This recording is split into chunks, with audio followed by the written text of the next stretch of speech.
paper. Too cool for anyone to understand. Right, yeah. Too cool to understand. Too, cool-a-rooney.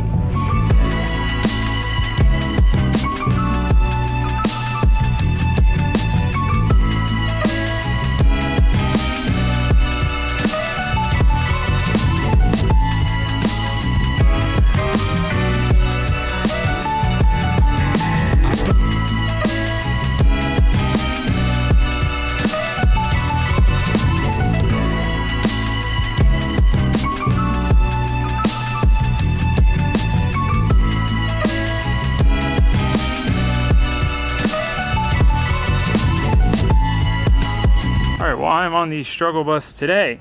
Well, first off, I recorded like the first half of this video. Well, the first part of this video, and my mic wasn't plugged in all the way, so we got no audio. So I took the mic off. We're gonna try no mic. You guys always kind of complain about the audio and say that it's meh, and it is kind of peaky. So I've tried to resolve that. We're gonna see if no mic is better. Let me know. So first off, I totally forgot that the Miata had a welded diff now, and I was like pushing it out. I'm like, why won't this thing push while I'm turning it? It's just a limited slip. No, it's got a welded diff. Duh. Which is kind of exciting that the 488's like in there. It is reality pushing it out. Anyway, Z, we're working on the Z today. Got a lot to do to the Z today. Oh, the other thing I said earlier that I want to say again, because that's interesting. The Z, I gotta zoom in a little bit for you to kind of get a grasp of it. The Z is so much bigger in the garage and takes up so much more space in here than the Miata does.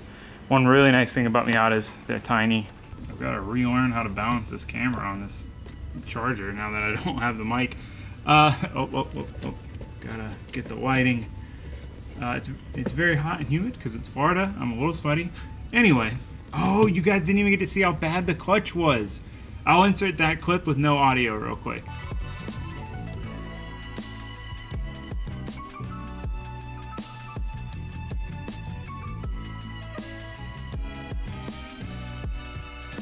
Basically, you can let the clutch out and the car, like, it won't go anywhere until you really rev it up. Then it grabs just enough to, like, move the car up the driveway. But I can literally let the clutch out and just, like, let the car sit there with the clutch out, and it doesn't go anywhere. So anyway, as most of you probably already know, the clutch is destroyed. It is toast in the Z. We've got a clutch coming from Action Clutch. It won't be here until tomorrow. What I'm going to try to do to get as much done in as little time as possible is, instead of making a video, each video its own congruent thing, like doing the clutch as like its own video if it takes 2 to 3 days, and kind of bounce around to other projects to kind of make them all like wholesome videos, we're just going to do day by day. So today we're pulling the trans out. We've got some other cool parts to install, and then tomorrow we'll be putting the clutch in and whatever. That'll be its own thing. So let me know how you guys like this format better once we get towards the end of it. But yeah, we got a lot to do to the Z. The main thing is the clutch. But after that, we've got a bunch of stuff we're going to try to do to make the car drive better, handle better, be more reliable. So, but first, most importantly, is the clutch. So I went ahead while you guys couldn't hear me and got the shifter almost off. There's nothing else holding it in from up here, so I'm going to go down below and double check. I'm assuming I just have to unbolt it from down there somewhere. I should know this. I took the shifter off the CD on that's in that car, and I just don't remember. So we're gonna do that, try to get the shifter out. That's first, because I like to try to do the things first that I often forget. I always forget to take shifters off, so we're gonna take the shifter off first. It's a good order of operations, I think. So yeah, let's see what happens when we go down there. Every time I go to grab this creeper, I want to thank, hold on.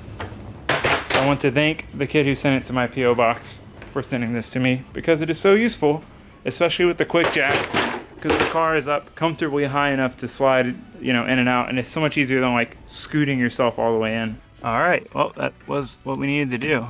There's a spring here, so it'd be nice to have someone up top to, help you so this stuff doesn't just go flying all over the place. But I should have known. But I mean, it was fine. Didn't go anywhere.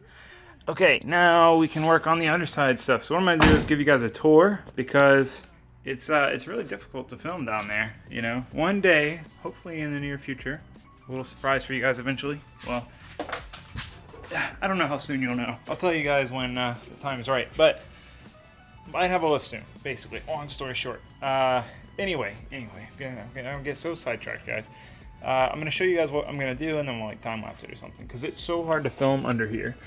I have very minimal space. I've tried using a GoPro. Oh god, and it's a tight squeeze. Okay. Yeah, I've tried using a GoPro, but then I need the headlight, and trying to have both on my head doesn't work very well. So we gotta remove the drive shaft, which is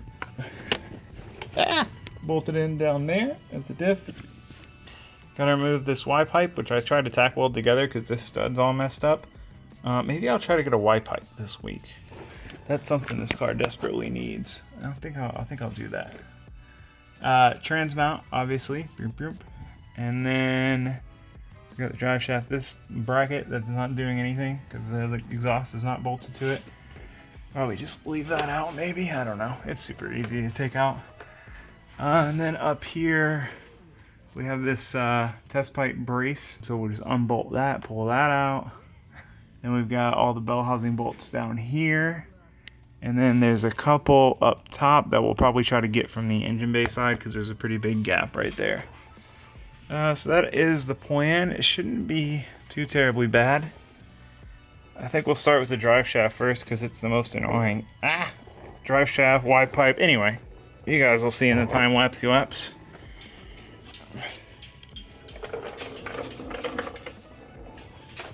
Side note, who else wrenches in Crocs? Comment below.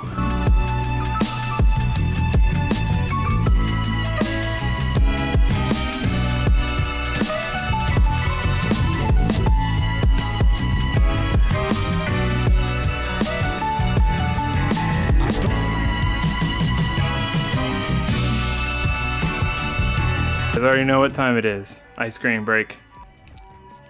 Got the cotton candy like I always do. You can't see it. But this ice cream break, we actually got some stuff done before we take an ice cream break. Whatever. Oh God. All right, change of plans, guys. I am going to drop the trans mount down, which will tilt the motor, like everything back, really. I guess it can't go back that much. Dang. I don't know if I want to try to get those bolts from up top or down here. They look like they would be kind of annoying to get to up there, but also annoying down here. Oh, I forgot my pliers. I gotta take this wiring harness off before I go any further. Otherwise, it'd be ripping it off. I need to take the clutch sleeve cylinder off too. That's also important. What is that? 12 mil? Okay, I'm gonna get back to work. I don't really know what I'm doing. I'm just going to start pulling everything off the trans, and when I'm ready to pull the trans, then I'll determine whether or not I'll drop it down and get the stuff with an impact and a long extension. I think I'm going to try that. If I have a long extension, I have an impact, so I'm going to try to be lazy. It might bite us, might not. I'll let you guys know how it works out.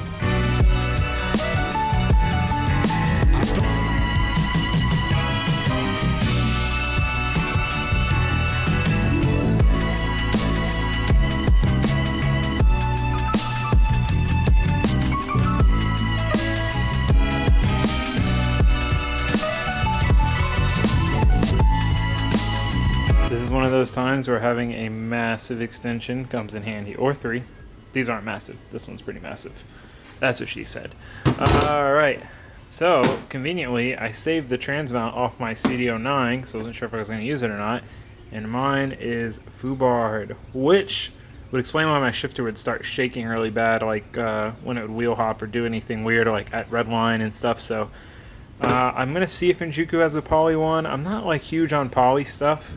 Let me rephrase that. I'm a fan of poly. Poly's solid. Poly is solid. It's funny with where we're going with this. I don't like solid mounts. The problem with solid mounts is you give up all the slack in the driveline. So normally like a clutch kick or something like that, the rubber or the poly is going to be taking up that hit, that shock, and displacing it. Whereas when you have solid mounts, it doesn't really have much of a place to go. There's just no give anywhere. So what happens is you end up breaking axles and drive shafts and things like that. So definitely one of those things you got to be careful with. It's kind of like a double-edged sword. We might end up doing a poly bushing if we do decide to do a chassis mount shifter. I'm on the fence as to whether I should just do a short shifter or do like an awesome chassis mount. I don't know. I think we might hold off on that for now. It's just one of those things I wish I would have done. But like, because the bracket, which you can't see it, but the big trans bracket is like really annoying to get off in the car. So now would have been a good time to do that bracket with the new shifter. Hindsight's 2020. I tried to think of everything I could possibly need to do during this downtime with the car. I guess I didn't think of everything, but we can do that down the road, no big deal. All right, I'm gonna start taking the bell housing bolts off, and then I'll let you guys know when we're about to pull the trans. Hopefully I don't die. I'm really excited to see the clutch. It's gotta be done. Oh, also Garage Kitty wants to do garage hangs. Come on, Sandy. Come on, you've been meowing for like 5 minutes. What you doing, Sandy? If you guys follow my Instagram, you would have seen that Sandy was helping me with the Miata. She went in the car and was working on some stuff. No, don't go under there. I'm going to be under there. You always see, you're so skittish.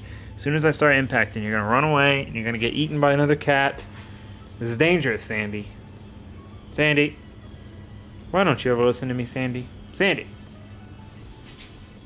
Sandy, tell the people. Oh, you're camera shy? Oh, okay. Okay, fine. All right, actually, can you go ahead and pull the transmission out for me, Sandy? Yeah? Okay, don't drink that. No, hey, don't drink that. I think that's just water, but still. Okay, we got all the top hard-to-reach bell housing bolts out. I'm not going to lie and say it wasn't a struggle. It was a struggle. Let me show you. This ended up actually being the best situation between a 3 and 2 3s. The swivel, and then the 17 mil socket. Being able to get it, like, I was able, because this impact's so small. That's why I love this freaking impact. What I was saying though is I like this one because of its size. I was able to get it right between the transmission and the trans tunnel with either one of these extensions. But now we just have the bottom ones to do. So we'll do all but 2 of those to keep the trans on, and then we'll get the jack in there and kind of figure out what we're gonna do next. Hashtag just annoying Nissan things. So, there are a bolt here, which that one's somewhat accessible, but you can't get you can't really get a ratcheting wrench on it. And then this one, I don't know, it's back behind here. But both of these go into the trans. I've never worked on a car like this where there's bolts going into the trans besides starter bolts. I've got all the other ones done except for that one, which I'm saving so it doesn't follow me and kill me because it's the easiest one to get to. But these, it looks like I gotta drop this brace down, which this brace ties everything together, and I'd have to reposition the car on the quick jack because it covers over that too. So I really would prefer not to do that. So I'm gonna try to jack the back of the trans up and see if I can get to these. And these are not going back in. We're gonna make this process more efficient. I'm not putting these bolts back in. Okay, jacking up the back of the transmission worked. It was still difficult. The Milwaukee ratchet, this is my hero of the day so far. This thing got it out because there's not enough throw to use the open end of a wrench, and then you can't get the ratcheting side of a wrench on there because there's not enough room around the bolt. So this was really the only thing that would work well, and it worked. So very excited about that. Now the death scary part of pulling the trans out on 4 jack. This is gonna be interesting. Wish me luck. If you're seeing this video, I didn't die, but it's scary. By yourself. Dang it.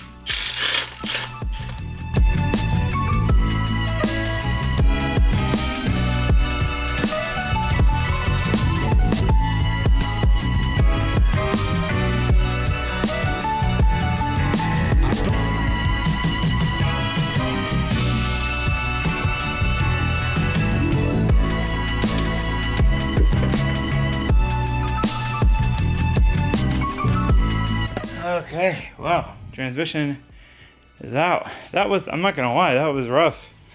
It was stuck on something, I finally got it to pop loose, and then it wasn't too bad from there, but God, man, it smells really bad. That clutch is gonna be gnarly. I'm excited to pull it off. Definitely the worst part about this so far is that all the sand underneath from that time we went off.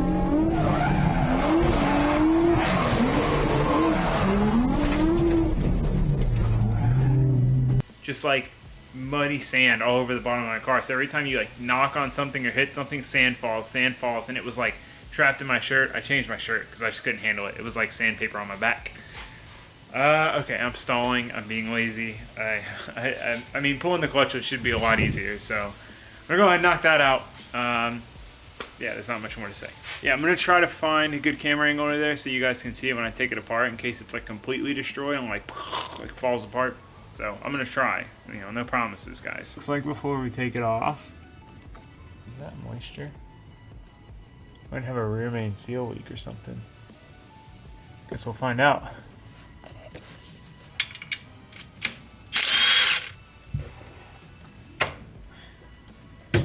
Oh, jeez, Louise. Got these dowels and it's kind of stuck on them. This one it's pretty much freed from because I can move it. The other side it's stuck, so we're gonna try to pry that. You can see though it is a factory Nissan clutch. Oh, my arm hurts. Ugh. Yeah, I'd say, oh my god, there's a bunch of clutch material that came out too. That's clutch. It's all clutch. I think there's a couple hot spots up there. Let's just hope that the flywheel removal is easy. We're gonna try that now.